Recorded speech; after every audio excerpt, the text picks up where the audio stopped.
Welcome to G3 media. ముందుగా headlines చూద్దాం. జగన్ పాలనలో కుంభకోణాలు తప్ప ఏమీ లేవన్న టీడీపీ అధినేత. అందరినీ మోసం చేసి ఒక్కడే ఉండాలనుకునే వ్యక్తి జగన్ అని ధ్వజం. సంపద సృష్టించడం తెలిసిన పార్టీ టీడీపీ అని పేర్కొన్న చంద్రబాబు.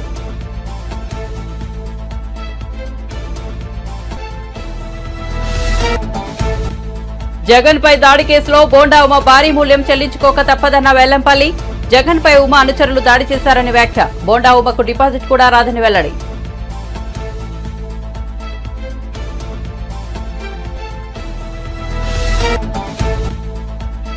ఇరవై మంది ఎమ్మెల్యేలు టచ్ లో ఉన్నారన్న కేసీఆర్ వ్యాఖ్యలపై స్పందించిన రేవంత్ రెడ్డి. ఏం చూసి ఇతర పార్టీల నేతలు బీఆర్ఎస్ లోకి వెళ్తారని ఎద్దేవా.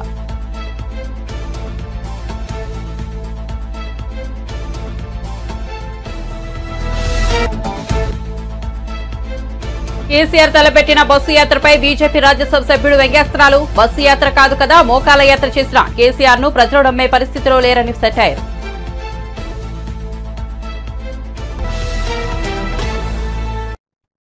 ఇక వార్త వివరాల్లోకి వెళ్తే, చంద్రబాబు నాయుడు తన పుట్టినరోజు సందర్భంగా గూడూరులో మహిళలతో ముఖాముఖి కార్యక్రమాన్ని నిర్వహించారు. ఈ సందర్భంగా ఆయన మాట్లాడుతూ ఏపీని పేదరికం లేని రాష్ట్రంగా మార్చేందుకు కృషి చేస్తానని అన్నారు. జగన్ పాలనలో కుంభకోణాలు తప్ప ఏమీ లేవన్నారు. స్కామ్లు జరిగితే ప్రజలంతా బానిసలుగా ఉండాల్సి వస్తుందని పేర్కొన్నారు. అందరినీ మోసం చేసి ఒక్కడే ఉండాలనుకునే వ్యక్తి జగన్ అని విమర్శించారు. దీపం పథకం కింద వంట గ్యాస్ ఇస్తే దాన్ని ఆర్పేశారని దుయ్యబట్టారు. సంపద సృష్టించడం తెలిసిన పార్టీ టీడీపీ అని చంద్రబాబు చెప్పుకొచ్చారు. నేను రూపాయి రివాల్వింగ్ ఫండ్ ఇచ్చా, అది కార్పస్ తయారు చేశాం. పసుపు కుంకుమ ద్వారా 10,000 రూపాయలు ఒక్కొక్క మహిళకు ఆర్థిక సహాయం చేసిన పార్టీ తెలుగుదేశం పార్టీ. వడ్డీ కూడా వడ్డీ లేని రుణాలిచ్చి మీకందరికీ లోన్స్ ఇప్పించి మీ ద్వారా డబ్బులు సంపాదించి మీ కుటుంబానికి ఆర్థిక మంత్రిగా ఉండేడుగా, మీ పెత్తనుడిగా చేసిన పార్టీ తెలుగుదేశం పార్టీ. అవునా కాదా ఆలోచించండి. ఇలాంటి 1-2 కాదు, నేను చాలా కార్యక్రమాలు శ్రీకారం చుట్టా. అప్పట్లయితే ఇదే మరి పెద్ద పెద్ద మీటింగ్లు పెట్టేవాడిని, మీలో చైతన్యం తీసుకొచ్చేవాడిని. తద్వారా ఈరోజు చూస్తే మహిళలు బ్రహ్మాండంగా ముందుకు పోయే పరిస్థితికి వచ్చారు. నేను ఆ రోజు ఒక పని చేశాను. ఒక నిర్ణయం జీవితాల్లో ఎంత మార్పు తీసుకొస్తుందో ఇక్కడుండే ఆడపిల్లలే సాక్ష్యం. నేను ఆ రోజు ఉద్యోగాల్లో కాలేజీల్లో 33% రిజర్వేషన్లు పెట్టారు. నాకు మగపిల్లలు ఒక మాట అడిగారు, సార్ మీరంతా 33% పెట్టారు, మెరిట్లో ఎక్కువ వస్తారు, 2 కలిపితే 60% ఆడబిడ్డలే వస్తారు, మేము 40% కుదించిపోతున్నాం, ఏమంటారంటే నేను ఒక మాట చెప్పాను. అయ్యా, ఇన్ని రోజులు మీరు బాగా చదువుకున్నారు, మీరే పెత్తనం చేశారు, కొన్ని రోజులు మా హవా ఆడబిడ్డలకు వదిలిపెడదాం, ఆడబిడ్డలు చేయగలుగుతారని చెప్పి 33% ఉద్యోగాల్లో 33% కాలేజ్ సీట్లలో రిజర్వేషన్లు పెట్టానా లేదా? అది పెడితే ఆడబిడ్డలు బ్రహ్మాండంగా చదువుకున్నారు. ఒకప్పుడు వరకట్నం ఉండేది. ఆడబిడ్డ పెళ్లి చేయాలంటే తల్లిదండ్రులకు పెద్ద సమస్య, ఎంత డబ్బులు ఇవ్వాలో తెలియదు. ఈ రోజు నేను చెప్తున్నా, నేను ఒక్క నిర్ణయం తీసుకుంటే రివర్స్ కట్నం వచ్చింది. మా ఆడబిడ్డలు మగబిడ్డల దగ్గర డబ్బులు డిమాండ్ చేసే పరిస్థితికి వచ్చారు మీ తల్లిదండ్రులు. అవునా కాదా ఒక్కసారి గుర్తు చేసుకోండి. అవునంటే చేలు పైకెత్తండి. ఈరోజు ఐటీలు నేను చూస్తే కొన్ని దిక్కలు నేను మాట్లాడుతున్నా, అప్పుడప్పుడు మాట్లాడుతూ ఉంటే ఒక మాట అడుగుతున్నా. భార్య భర్త ఇద్దరు ఐటీ ప్రొఫెషనల్స్ వస్తారు. ఏమయ్యా నీకెంత జీతం వస్తుందంటే అతను 50,000 వస్తుందంటాడు. ఏమమ్మా నీకెంత వస్తుందంటే నాకు 75,000 వస్తుంది సార్ అంటారు. అంటే మగవాళ్ళ కంటే ఎక్కువ డబ్బులు సంపాదించే తెలివితేటలు నా ఆడబిడ్డలకు ఉన్నాయంటే అది తెలుగుదేశం పార్టీ చూపించిన చొరవ. అవునా కాదా అని అడుగుతున్నా. అందుకే ఇంకొక పక్క మీరందరూ గుర్తుపెట్టుకోవాలి, ఒకప్పుడు తెలంగాణకు ఇంకా తానే ముఖ్యమంత్రిని బీఆర్ఎస్ అధినేత కేసీఆర్ అనుకుంటున్నారని సీఎం రేవంత్ రెడ్డి ఎద్దేవా చేశారు. ఆయన మెదక్ లోక్సభ నియోజకవర్గంలో నీలంబాదుకు మద్దతుగా ఎన్నికల ప్రచారం నిర్వహించారు. ఈ సందర్భంగా ముఖ్యమంత్రి మాట్లాడుతూ లోక్సభ ఎన్నికల తర్వాత బీఆర్ఎస్ దుకాణం బంద్ కావడం ఖాయమని వ్యాఖ్యానించారు. ఇందిరమ్మ రాజ్యం కావాలంటే మెదక్ నుంచి నీలంబాదు గెలవాలన్నారు. తనతో 20 మంది ఎమ్మెల్యేలు టచ్ లో ఉన్నారన్న కేసీఆర్ వ్యాఖ్యలపై రేవంత్ రెడ్డి స్పందించారు. అసలు ఏం చూసి ఇతర పార్టీల నేతలు బీఆర్ఎస్ లోకి వెళ్తారని ఎద్దేవా చేశారు. కాంగ్రెస్ పార్టీ కష్టాల్లో ఉన్నప్పుడు మెదక్ ప్రజలు ఇందిరమ్మకు గెలిపించారని గుర్తు చేశారు. హైదరాబాద్ కు ఇందిరమ్మ అనే పరిశ్రమలు ఇచ్చారన్నారు. అందుకే దేశం నలుమూలల నుంచి హైదరాబాద్ వచ్చి ఎంతో మంది బతుకుతున్నట్లు చెప్పారు. పార్టీ నాయకులు, మండల పార్టీ నాయకులు, గ్రామ శాఖ అధ్యక్షులు, ప్రాణ సమానులైన కాంగ్రెస్ పార్టీ కార్యకర్తలందరూ వేలాదిగా, ముఖ్యంగా మా ఆడబిడ్డలు ఎర్రటెండకు మండు టెండలో మాడ బగులుతున్నా నీలం మధును ఆశీర్వాదాన్ని చేసిన మా ఆడబిడ్డలందరికీ కూడా మనస్ఫూర్తిగా ధన్యవాదాలు, అభినందనలు తెలియజేస్తున్నా. మిత్రులారా, ఈ మెదక్ గడ్డ మీద ఈ ఛత్రపతి శివాజీ సాక్షిగా శాసనసభ ఎన్నికలలో ముఖ్యం అని చెప్పి ఇప్పించింది కాబట్టి ఇందిరమ్మ ఈ దేశానికి ప్రధానమంత్రి అయింది. మెదక్ జిల్లాకు వేలాది పరిశ్రమలు వచ్చినాయి, లక్షలాది ఉద్యోగాలు వచ్చినాయి. ఈ ప్రాంతం అభివృద్ధి పదం వైపు నడిచింది. కానీ నరేంద్ర మోడీ ప్రధానమంత్రిగా, కల్వకుంట్ల చంద్రశేఖరరావు ముఖ్యమంత్రిగా మనకు ఏకాన ఇచ్చింది లేదు, ఈ ప్రాంతాన్ని అభివృద్ధి చేసింది లేదు. అందుకే మిత్రులారా, ఇవాళ చంద్రశేఖరరావు పని అయిపోయింది, ఆయన లేవలేకుండా పడ్డాడు. కార్ఖానకు పోయింది, ఇక తూకాణం బంద్ అయింది. తుక్కు కింద దాన్ని తూకం పెట్టి అమ్మాల్సిందే. ఇవాళ గజ్వేల్ ఫామ్ హౌస్ ముందర ఒక పిల్లగాడు తిరుగుతున్నాడు, నేను చూసిన. వాడు ఒకటే స్లోగన్ ఎత్తుకున్నాడు, పాత సామాన్లు కొంటాం, పాత సామాన్లు కొంటామని. నేను ఎవరినో పంపించి అడిగిన, ఏంద్రవాడ అనే తిరుగుతున్నా అంటే, కారు షెడ్డుకు పోయింది కదా, ఖరాబ్ అయింది కదా, ఇక తూకం కింద పాత సామాన్ల కింద ఆ కారు కొనుక్కుంటే ఆ గిల్లల పయ్యలు పిల్లలు ఆడుకోనికి వనుకొస్తాయని అంటున్నాడు. అందుకే ఇవాళ కేసీఆర్ నౌకరు పోయి నడుము ఇరిగి పార్టీ ఓడి ఏం చెప్పాలో తెలియక పిట్టల ద్వారా ఇంట్లో కూర్చొని పిలిపించుకొని భజన సంఘం ముందల ఇవాళ కాంగ్రెస్ పార్టీ అయిపోయింది అంటుండు. ఎట్లయిపోతుంది బిడ్డ? అదేమన్నా ఫుల్ పార్టీలా? పోయంగానే 12 పెగ్గులు పోగానే కాంగ్రెస్ ఖాళీ అవుతుంది, 20 మంది టచ్లు అంటుండు. ఎట్లయితుంది? అదేమన్నా 2 లీటర్ల ఫుల్ బాటిల్ అనుకుంటున్నా? 20 పెగ్గులు వేస్తే ఖాళీగానికే. ఈడ కాపలా ఉన్నదేవాడు బిడ్డ, ఎవడో తెలుసా? ఈడ వస్తావా? రా బిడ్డ, టచ్ చేసి చూడు. హైటెన్షన్ వైరికిన కాకి తగులితే ఎట్లయితుందో, కాంగ్రెస్ మీద చెయ్యి పెడితే మాడి మసైపోతావు బిడ్డ. నీ తాతలు ముత్తాతలు గుర్తు రావాలి కాంగ్రెస్ టచ్ చేస్తే. నువ్వు అనుకుంటున్నావేమో నేను జైపాల్ రెడ్డి జానారెడ్డిని కాదు బిడ్డ, మర్యాదగా ఉండనికే బట్టలు పదించి రోడ్డు మీద ఉరికించి కొట్టిస్తా బిడ్డ మా కాంగ్రెస్ పార్టీ కార్యకర్తలతోటి. ప్రజలు ఎన్నుకున్న ప్రభుత్వం, ప్రజా తీర్పిచ్చిన ప్రభుత్వం, ప్రజల మన్నన పొందిన ప్రభుత్వం 100 రోజుల్లో 6 గ్యారంటీలలో 5 గ్యారంటీలు అమలు చేసిన ప్రభుత్వం. మా ప్రభుత్వాన్ని పడగొడతారా నువ్వు మోడీ కలిసి? నువ్వు మోడీ చీకట్లో మాట్లాడుకుంటే అయిపోయింది అనుకుంటున్నావా? రా బిడ్డ రా, మోడీ వస్తాడో మోడీ తాతను తెచ్చుకుంటావు, నీ ఎంబడి ఎవడొస్తాడో రాండి. ఏసాలు వేస్తున్నట్టున్నావు నువ్వు. ఆడబిడ్డలకు ఆర్టీసీలో ఉచితంగా బస్సు ప్రయాణం కల్పిస్తే ఈ 120 రోజుల్లో 35 కోట్ల మంది మా ఆడబిడ్డలు అమ్మగారింటికి పోయిరు, అత్తగారింటికి పోయిరు, సుట్టపోళ్ళింటికి పోయిరు. 7 పాయల జాతరకు కూడా మా ఆడబిడ్డలు పోయొచ్చారు. మేడారం సమ్మక్క సారలమ్మ జాతరకు పోయిరు. మా ఆడబిడ్డలు ఇవాళ ఆర్టీసీ బస్సుల్లో ఉచిత ప్రయాణం చేస్తే వాళ్ళ కళ్ళల్లో ఆనందం చూసి ఓర్వలేక కళ్ళల్లో జీడి పోసుకుంటుండే కేసీఆర్. ఈ ప్రభుత్వాన్ని వడగొట్టే ఆడబిడ్డలకు ఆర్టీసీ బస్సు ఉచిత ప్రయాణం రద్దవుతుందని మా ఆడబిడ్డలకు వ్యతిరేకంగా కుట్ర చేస్తున్నాడు. మా ఆడబిడ్డలు చూసుకుంటా ఊరుకుంటారా నువ్వు చేసే పనులు? అదే విధంగా దవాఖానకు పోతే బిల్లులు కట్టలేక ఆస్తులు అమ్మి ఆలి మీద ఉన్న తాళి కూడా తెగ నమ్ముకునే పరిస్థితి ఉండి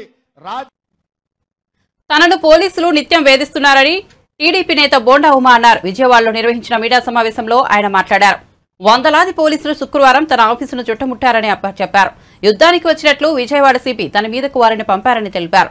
సీఎంపై గులకరాయి దాడి జరిగితే మైనర్ను తప్పుడు కేసులో ఇరికించి లోపల పెట్టారని చెప్పారు. రిమాండ్లో ఉన్న వేముల సతీష్ తల్లిదండ్రులను అక్రమంగా నిర్బంధించారని బోండా ఉమ తెలిపారు.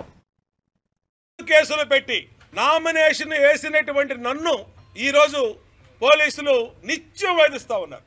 100 మంది పోలీసులు నిన్న మా ఆఫీస్ చుట్టుముట్టారు. 2 ఏసీపీలు, 4 సిఐలు, 6-7 మంది ఎస్ఐలు, కానిస్టేబుల్స్, టాస్క్ ఫోర్స్ వీళ్ళందరూ కూడా ఒక యుద్ధానికి వచ్చినట్టుగా విజయవాడ సిపి మా మీదకి పంపించాడు. ఏం తప్పు చేశాం? మేము రోజు ప్రజల్లో ఉన్నాం. సీఎం మీద గులకరాయి దాడి జరిగితే దానికి ఒక మైనర్ని తప్పుడు కేసులో ఇరికిచ్చి అతన్ని లోపల పెట్టారు. మళ్ళా ఈరోజు 164 స్టేట్మెంట్ అంట. జడ్జి గారి ముందు వాళ్ళ కుటుంబం ఏదైతే వేముల సతీష్ రిమాండ్ లో ఉన్నాడో వాళ్ళ తల్లిదండ్రుల్ని అక్రమంగా నిర్బంధించి వాళ్ళ తల్లిదండ్రుల మేడ మీద కత్తి పెట్టి టార్చర్ చేసి 3rd డిగ్రీ ఉపయోగించి ఈరోజు మీ కొడుకు మేము చెప్పినట్టుగా 164 స్టేట్మెంట్ ఇవ్వకపోతే శాశ్వతంగా మీ కొడుకుని కోడికత్తి సీనులాగా జైల్లో ఉంచుతాము అని ఒక పోలీసు ఉన్నతాధికారులే బెదిరిస్తా ఉంటే ఇంకా ఎక్కడ రాష్ట్రంలో చట్టం అమలు అవుతోంది? ప్రతి అంశాన్ని ఎలక్షన్ కమిషన్ గారి దృష్టికి తీసుకెళ్తా ఉన్నాం, డీజీపీ దృష్టికి తీసుకెళ్తా ఉన్నాం.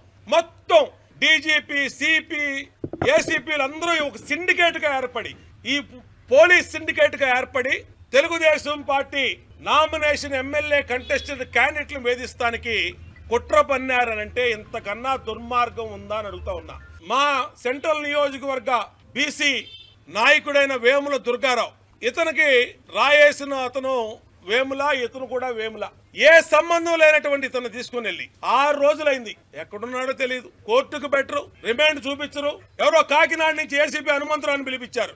రౌణమూర్తి అనే ఏసీపీని గుంటూరు నుంచి పిలిపించారు. పిలిపించి చిత్రహింసలు దుర్గారావుని ఒప్పుకోమని, తప్పుడు కేసు ఒప్పుకోమని ఆడవాళ్లతో సహా పోలీస్ స్టేషన్ లో పెట్టి చిత్రహింసలు పెడుతున్నారంటే అసలు ఈ రాష్ట్రంలో చట్టం అమలవుతుందా? మేము మొదటి రోజే ఎన్నికల సంఘానికి కంప్లైంట్ చేశాం. సిబిఐ ఎంక్వైరీ ఇవ్వండి. ఒక ముఖ్యమంత్రి మీద దాడి జరగటం కరెక్ట్ కాదు. అది గులకరాయి అవనండి, కంకర్రాయి అవనండి, కరెక్ట్ కాదని చెప్పి మేము ఎన్నికల సంఘానికి సిబిఐ కుమ్మని లెటర్ ఇచ్చాం. ఎందుకు ఎవరు మీరు సిబిఐ ఎంక్వైరీకి వేముల దుర్గారావుని 6 రోజుల నుంచి ఎందుకు మీరు అతని చిత్రహింసలు పెడుతున్నారు? కేసు ఒప్పుకోమని, మా పేర్లు చెప్పమని ఎందుకు మీరు చేస్తా ఉన్నారు? నువ్వు నా కోసం వడ్డేరు కూడా మొత్తం ఇబ్బందులు పెడతావా? సిపి కాంతిరాన్ టాటా ఏం చేశారా వాళ్ళు? రేపు వచ్చేది జూన్ 4వ తారీఖున మా గవర్నమెంట్. రేపు ఈ రాష్ట్రంలో గవర్నమెంట్ మారంగానే తప్పులు చేసిన మీరు ఎక్కడికి పోతారని అడుగుతా ఉన్నా. బోండా ఉమాని తప్పుడు కేసులో అక్రమంగా ఇరికించాలనంటే మిమ్మల్ని ఈజీగా వదిలిపెట్టను, న్యాయ పోరాటం చేస్తాను. తప్పుడు కేసులు పెట్టి నామినేషన్ వేసినటువంటి నన్ను ఈరోజు టీడీపీ నేత బోండా ఉమకు ఓటమి భయం పట్టుకుందని వైసీపీ ఎమ్మెల్యే వెల్లంపల్లి శ్రీనివాస్ అన్నారు. దొంగచాటుగా బోండా ఉమ ఎందుకు నామినేషన్ వేశారని తప్పు చేశారు కాబట్టి బోండా ఉమ భయపడుతున్నారని ఎద్దేవా చేశారు. బోండా ఉమ నామినేషన్ కార్యక్రమానికి ఆయన కొడుకు తప్ప మరెవరూ వచ్చిన దిక్కులేదని అన్నారు. బోండా ఉమను అరెస్ట్ చేయబోతున్నారంటూ ఆయనే మెసేజ్లు ఫార్వర్డ్ చేశారని ఆరోపించారు.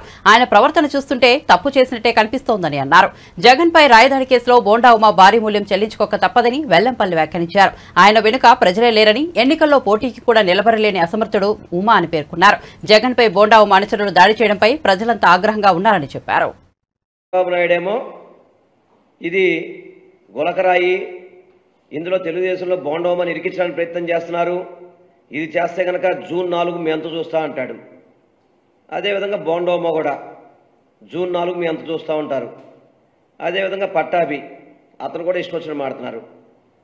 ఒక్కసారి కనుక మనం ఆలోచన చేసుకుంటే ఈ సంఘటనలో తెలుగుదేశం వాళ్ళ హస్తం ఉందో లేదో వాళ్ళ నోటేమిటే మీకు అర్థమయ్యే విధంగా తెలుసుద్ది.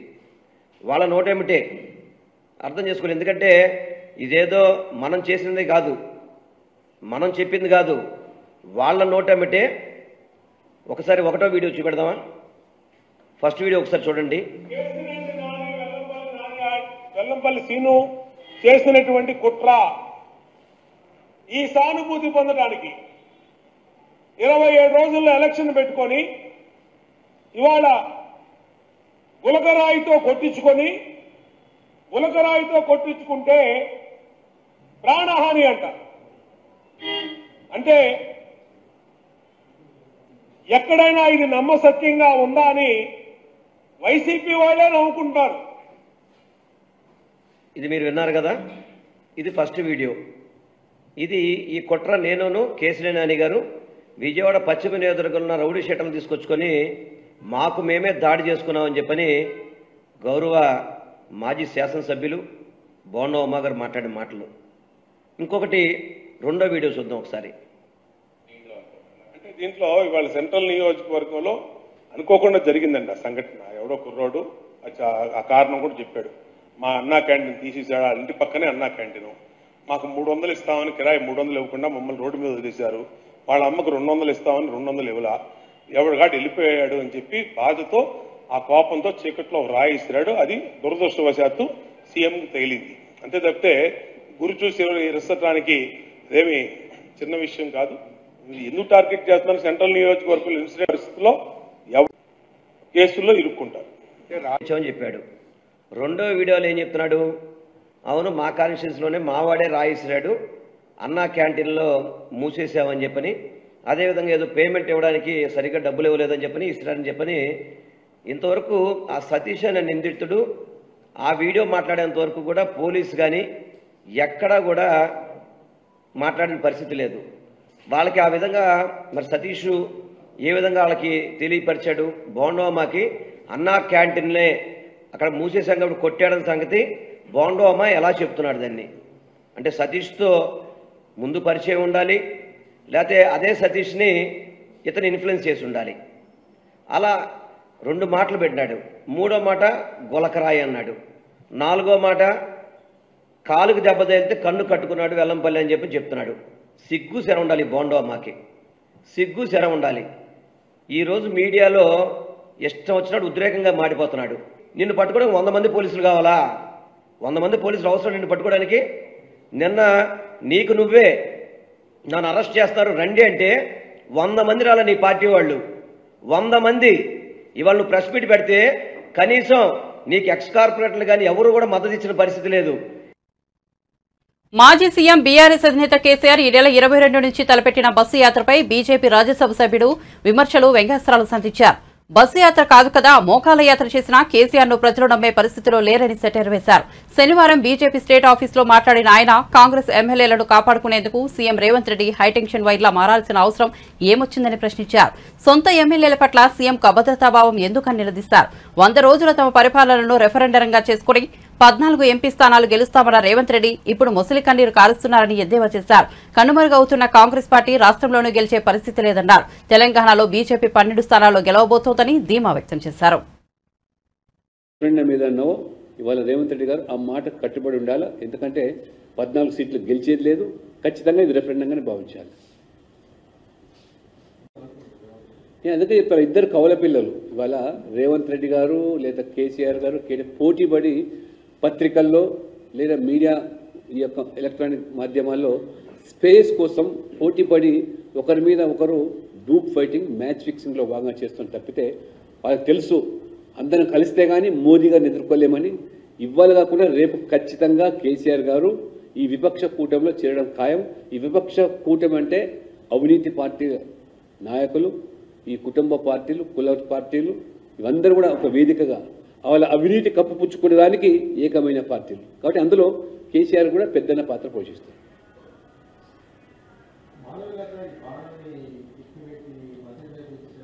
అది అది అది అది ఆమె దానికి స్పష్టం చేసింది. అది ఎక్కడ కూడా డెలిబరేట్గా చేయలేదు కూడా. She made it very clear. బీజేపీకి ఫర్ ఇన్ఫర్మేషన్ చెప్తున్నాను, ఇవాళ మీరు ఉత్తరప్రదేశ్ లాంటి రాష్ట్రాల్లో కూడా పస్మందా ముస్లిమ్స్ పేరు మీద ముస్లింల నుండి వెనుకబడ్డ వర్గాలు సైతం కూడా పెద్ద ఎత్తున ఇవాళ బీజేపీకి మద్దతు తెలుపుతున్నారు. బీజేపీని ఇవాళ అనుకూలంగా వారు ఓటు వేస్తూ ఉన్నారు. కాబట్టి ఇవాళ ముస్లింలు కూడా ప్రధానమంత్రి మీరు చూస్తూ ఉన్నారు స్వయంగా ఏ రకంగా ఇవాళ మైనారిటీస్, ముస్లిమ్స్, క్రిస్టియన్స్ డామినేటెడ్ స్టేట్స్లో, క్రిస్టియన్ డామినేటెడ్ స్టేట్స్లో నార్త్ ఈస్ట్లో కూడా బీజేపీ ఇవాళ 6 రాష్ట్రాల్లో అధికారులు ఉన్నాం. ఇవాళ హయ్యెస్ట్ సీట్స్ కూడా ఆ నార్త్ ఈస్ట్లో బీజేపీ సాధించబోతుంది. We are in power in 6 states out of 8. Agenda ఒకటి అభివృద్ధి.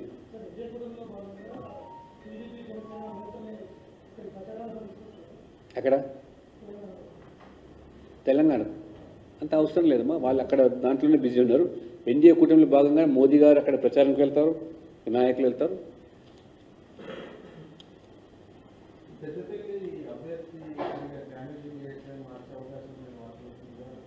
వార్తలు వస్తున్నాయి, మేము వింటున్నాం మీ మాదిరి.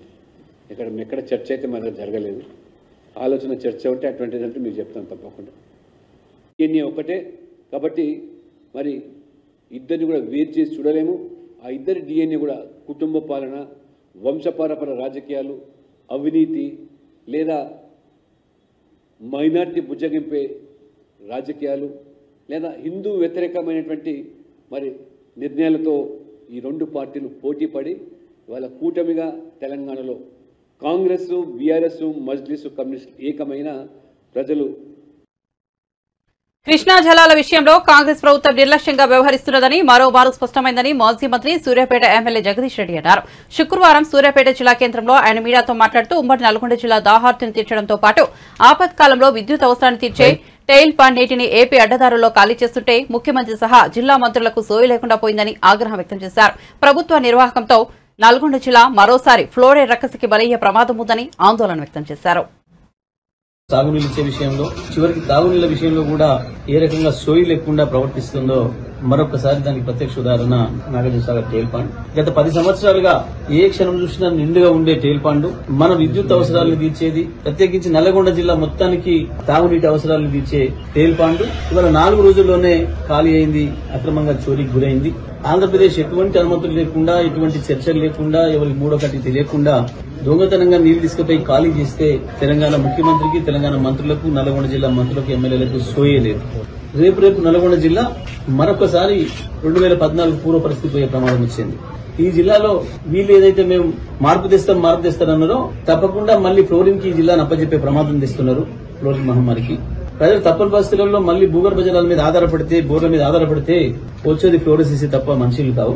వీళ్ళు చేసిన దుర్మార్గాన్ని కేసీఆర్ గారు వెంటబడి తరిమి 6 ఏళ్లలోనే ఫ్లోరోసిస్ ని మాయం చేసేదానికి ఇవాళ మిషన్ భగీరథ ద్వారా చిట్యాల టెయిల్ పాండ్ నుంచే మనం నీళ్లు ఇచ్చినాం. గత 5 సంవత్సరాలుగా ఇవాళ అందులో చుక్క నీళ్లు లేని పరిస్థితి తీసుకొచ్చిండ్రు. మంత్రులకు కనీస సోయి లేదు. సాగునీళ్లు ఇవ్వలేకపోయినారు. లక్షలాది ఎకరాలను ఎండబెట్టి రైతాంగం కొట్టగొట్టిండ్రు. ఇవాళ తాగునీళ్లు కూడా ఇవ్వకుండా నల్గొండ జిల్లా గొంతులు ఎండే పరిస్థితి తీసుకొచ్చిండ్రు, గొంతులు ఎండబెట్టే పరిస్థితి తీసుకొచ్చిండ్రు. ఇంత మించిన దుర్మార్గం ఇంకొకటి లేదు. ఒక ప్రభుత్వం అనేది ఇంత సోయి లేకుండా, ఇంత నిర్లక్ష్యంగా ఉండడం అనేది ఒక సిగ్గుచేటు. గతంలో సమైక్యాంధ్ర ప్రభుత్వాలు కూడా ఇంత దరిద్రంగా లేకుండే, కానీ వాళ్ళ వచ్చిన ఆ సమైక్యాంధ్ర నాయకుల తొత్తు ప్రభుత్వం ఇది. వాళ్ళ యజమానులకు సంతోషం కలిగించే పద్ధతుల్లో వీళ్ళ ప్రవర్తన కనబడుతుంది. జిల్లాలో ఓట్లేసి గెలిపించిన ప్రజలు వీళ్ళకి కనబడతలేరు. వీళ్ళకి ఆనాడు బీఫామ్లు ఇచ్చిన బాసులే మళ్లీ గుర్తొస్తున్నట్టున్నారు. ఇంత దుర్మార్గంగా ప్రవర్తిస్తున్నారు. ఇప్పుడు వెంటనే టెయిల్ పాండ్ లో నీళ్లు ఖాళీ అయిన దానికి బాధ్యులు ఎవరు, ఎందుకు జరిగిందో సమాధానం చెప్పాల్సిన బాధ్యత ప్రభుత్వం పైన ఉంది, ముఖ్యమంత్రి పైన, జిల్లా మంత్రుల పైన ఉంది. మరి వెంటనే తగు చర్యలు తీసుకుని జిల్లాలో ప్రజలు ఏదైతే భయభ్రాంతులకు గురవుతున్నారో మళ్లీ మనుషుల కొరకు మేము ఎక్కడికి పోవాలి, మళ్లీ 1000 ఫీట్ల లోతుకు పోయి ఫ్లోరోసిస్ వ్యాధిని మహమ్మారి తెచ్చుకుని తాగాలన్న బాధ, భయం మొదలైంది జిల్లా ప్రజల్లో. మరి వెంటనే తగు చర్యలు తీసుకుని జిల్లా ప్రజలకు ధైర్యం ఇవ్వాల్సిన అవసరం. మన విద్యుత్ అవసరాలు కూడా ఎంతో. టీడీపీ అధినేత చంద్రబాబు యువనేత నారా లోకేష్ విద్వేషపూరిత వ్యాఖ్యలు చేస్తున్నారని, సాక్షాత్ ముఖ్యమంత్రిపైనే దాడి చేయమని ప్రోత్సహిస్తున్నారని వైసీపీ నాయకురాలు వాసిరెడ్డి పద్మ విమర్శించారు. కేసులుంటేనే పదవులు వస్తాయని లోకేష్ అంటున్నారని దుయ్యబట్టారు. టీడీపీ ఓటమి అంచనా ఉంది కాబట్టే దాడులకు తెగబడుతున్నారని అన్నారు. ఓటమి భయంతో టీడీపీ హత్య రాజకీయాలకు తెగబడుతోందని చెప్పారు. అభివృద్ది అంటే ఏమిటో, ఎలా పాలించాలో చంద్రబాబుకు తెలుసా అని వాసిరెడ్డి పద్మ ప్రశ్నించారు. పాలన చేతనైతే 5 ఏళ్లలో ఎందుకు ఏమీ చేయలేకపోయారని అన్నారు. అధికారంలోకి వస్తే ఏం చేస్తారో కూడా చెప్పలేకపోతున్నారని, కూటమిని చూసి ఓట్లు వేయాలని అడుగుతున్నారని ఎద్దేవా చేశారు. చంద్రబాబు మాటలకు ప్రజల నుంచే కాకుండా టీడీపీ నేతల నుంచి కూడా స్పందన రావడం లేదని అన్నారు. బైకుతో గుద్ది చంపేసినటువంటి ఘటన నిన్న జరిగింది. ఆయన బ్రెయిన్ డెడ్ అయి చివరికి ఆసుపత్రిలో మృతి చెందారు. ఒంగోలు, చిత్తూరు, అన్నమయ్య జిల్లా, అరకు నిన్న జరిగినటువంటి వీళ్ళ తెలుగుదేశం పార్టీ రౌడీయిజం సంఘటనలు, ఎక్కడికక్కడ వైసీపీ నాయకులపైన, సానుభూతి పరులపైన చేస్తున్నటువంటి దాడులు చూస్తుంటే ఏ రకమైనటువంటి ఎజెండాతో వీళ్ళు వెళ్తున్నారనేటటువంటి అర్థమవుతోంది. ఏకంగా చంద్రబాబు నాయుడు గారు పబ్లిక్ మీటింగుల్లో ముఖ్యమంత్రి గారి పైన రాళ్లతో కొట్టండి, దున్నపోతు అనేటటువంటి మాటలు ఉపయోగించడం ఒక విద్వేషపూరితంగా. ఒక పక్కన లోకేష్, మరో పక్కన చంద్రబాబు ఇద్దరు కూడా ముఖ్యమంత్రి గారి మీద ఒక దాడికి పురుకొలు పెట్టేటువంటి విధంగా ప్రసంగాలు చేస్తా ఉన్నారు, రెచ్చగొడతా ఉన్నారు కార్యకర్తలని, వాళ్ళకి సంబంధించినటువంటి శ్రేణులని. అంతకు ముందే లోకేష్ చాలా స్వయంగా చెప్పాడు, మీ మీద ఎన్ని కేసులుంటే మీకు అంత ప్రమోషన్లు, మీకు అన్ని పదవులు అనేటటువంటిది. ఈ నేపథ్యంలో ఇవాళ జరుగుతున్నటువంటి దాడులను చూస్తే ఉద్దేశపూర్వకంగా ఒక భయోత్పాతం సృష్టించాలి అనేటటువంటి దానితోటి ఇవాళ వైసీపీకి సంబంధించినటువంటి బ్రహ్మరథం పడుతున్నటువంటి సందర్భంలో ఈ ప్రభుత్వానికి, ముఖ్యమంత్రి గారికి, జగన్మోహన్ రెడ్డి గారికి ప్రజలు బ్రహ్మరథం పడుతున్నటువంటి సందర్భంలో వైసీపీ నాయకులని దాడులు చేసి, హత్యా ప్రయత్నాలు చేసి నిలువరించాలి అనేటటువంటి ఒక దురుద్దేశం ఈ రోజున తెలుగుదేశం పార్టీ కార్యక్రమాలలో కనపడుతూ ఉంది. చాలా స్పష్టంగా ఇవాళ ఎవరైతే గెలవలేమనుకుంటారో, ఎవరైతే ఓటమి అంచున ఉన్నామని స్పష్టత వచ్చిందో వాళ్లే ఇట్లాంటి పిరికి పందల చర్యలకి పాల్పడతారు. దాడులకి పాల్పడుతున్నారు అంటే వాళ్ళు పారిపోతున్నారని అర్థం. ఇవాళ యుద్ధరంగం నుంచి సిద్ధమంటూ ఇవాళ వైసీపీ శ్రేణులు జగన్మోహన్ రెడ్డి గారి నాయకత్వంలో సిద్ధమంటూ తరలి వస్తుంటే, వేలాది లక్షలాది కోట్లాది జన సమూహాలు కదిలి వస్తూ ఉంటే, వీళ్లు ఒక పక్కన కూటమి కట్టినా కూడా శక్తి సరిపోక, ఎదురు నిలబడలేక పారిపోతూ చివరికి రాళ్లు రవ్వటం, మారణాయుధాలు. వివేకానందరెడ్డి హత్య కేసులో సీబీఐ ఛార్జ్షీట్లో చెప్పిన విషయాలను తాము మాట్లాడుతుంటే భావ ప్రకటన స్వేచ్ఛను హరించే విధంగా వైఎస్ఆర్సీపీ నాయకులు కోర్టుకు వెళ్లి గ్యాగ్ ఆర్డర్ తీసుకొచ్చారని ఏపీపీసీసీ అధ్యక్షురాలు, కడప ఎంపీ అభ్యర్థి వైఎస్ షర్మిల ఆగ్రహం వ్యక్తం చేశారు.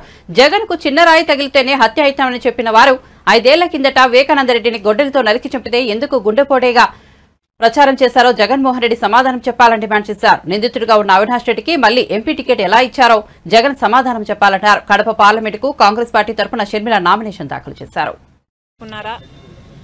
లేక నేరం వైపు ఉన్నారా అని మేము ఏదైతే సిబిఐ ఛార్జ్షీట్లో ఉందో ఆ విషయాలు మాత్రమే మాట్లాడడం జరుగుతుంది.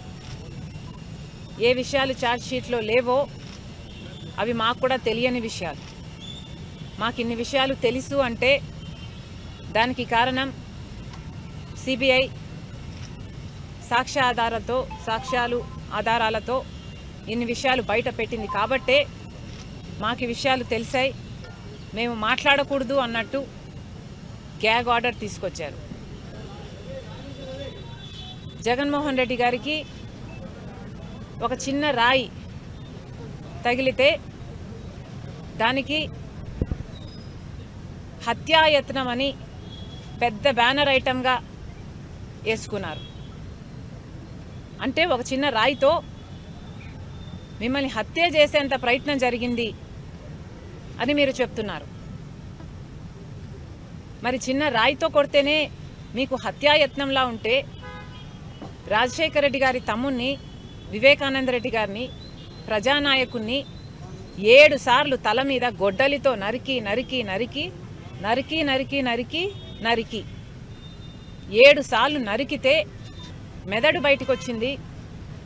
కానీ అది మాత్రం సాక్షికి హార్ట్ అటాక్ లాగా ఎందుకు కనిపించిందో జగన్మోహన్ రెడ్డి గారు సమాధానం చెప్పాలి. అధికారంలోకి వచ్చిన తర్వాత సిబిఐ ఎంక్వైరీని ఎందుకు వద్దన్నారో జగన్మోహన్ రెడ్డి గారు ప్రజలకు సమాధానం చెప్పాలి. సిబిఐ దోషులు అని చేర్చిన అవినాష్ రెడ్డి గారిని ఎందుకు కాపాడుకుంటూ వస్తున్నారో, తన అధికారాన్ని కూడా దుర్వినియోగం చేస్తూ కర్నూలులో సిబిఐ అక్యూజ్డ్ని అరెస్ట్ చేయడానికి వస్తే తన పోలీసులనే, ప్రభుత్వ పోలీసులనే, రాష్ట్ర పోలీసులనే కంచెగా వేసి. బులెటిన్ ముగించే ముందు హెడ్లైన్స్ మరోసారి చూద్దాం. జగన్ పాలనలో కుంభకోణాలు తప్ప ఏమీ లేవన్న టీడీపీ అధినేత. అందరినీ మోసం చేసి ఒక్కడే ఉండాలనుకునే వ్యక్తి జగన్ అని ధ్వజం. సంపద సృష్టించడం తెలిసిన పార్టీ టీడీపీ అని పేర్కొన్న చంద్రబాబు.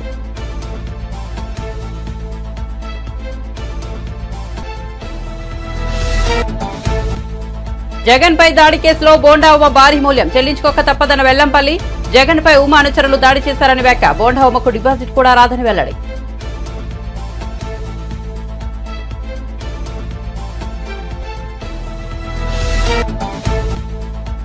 20 మంది ఎమ్మెల్యేలు టచ్ లో ఉన్నారన్న కేసీఆర్ వ్యాఖ్యలపై స్పందించిన రేవంత్ రెడ్డి. ఏం చూసి ఇతర పార్టీల నేతలు బీఆర్ఎస్ లోకి వెళ్తారని ఎద్దేవా.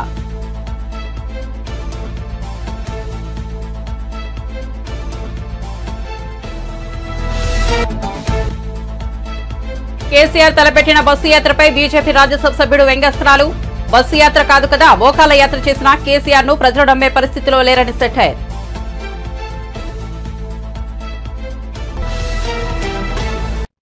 మరిన్ని అప్డేట్స్ కోసం చూస్తూనే ఉండండి G3 మీడియా.